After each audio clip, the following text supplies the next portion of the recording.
everyone, welcome back. It's me, Miss Foster, and today we're putting our surrealist hats back on, and we are going to be drawing a one-point perspective room that's going to make it look very 3D. So this is kind of a technical part. The very beginning of this drawing is going to be very technical because we are trying to draw with a realistic perspective. And remember, that is where things that are closer to us seem larger and things that are farther away seem smaller. We know, of course, that things far away aren't actually small, but because they're far away, they seem small to our eyes, right? And so we are going to be drawing this room, and we are going to be drawing some doors and some windows and the floor. And then I want you to go ahead and find some old print material. So maybe magazines, newspapers, advertisements, and we're going to cut out some pretty funky things from there. What you have on hand is going to be different from mine, so all of our rooms are going to end up different. And I want you to cut and paste some things that are surrealist, right? That maybe don't actually make sense. Is this little gingerbread man that's riding some sort of fire contraption, is that real life? Probably not, but it would be really hilarious if it came through your window like that, right?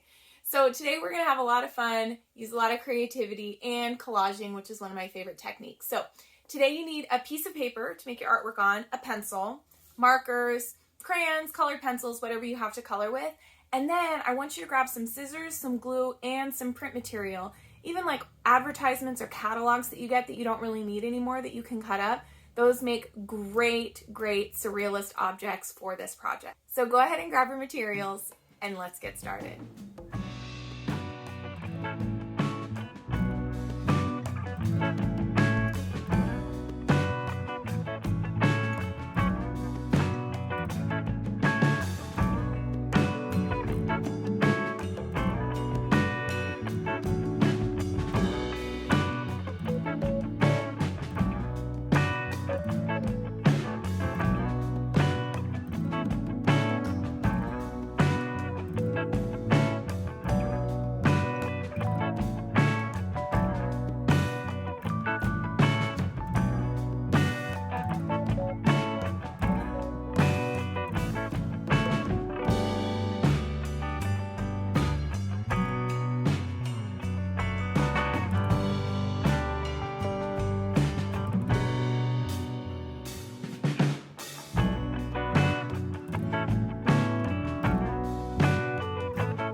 everyone, it's me again, Miss Foster. I'm just here to remind you to hit the subscribe button if you like these videos and you want to see more. I also want to remind you that these videos are created in partnership with Painting Pandas, which is an awesome nonprofit organization here in Austin, Texas, that provides free art instruction and free art supplies to any kid who needs them. If you would like to learn more, donate, or sign up for a live class with me, go ahead and click the link that's in the description below, www.paintingpandas.org. All right, I'll see you next time.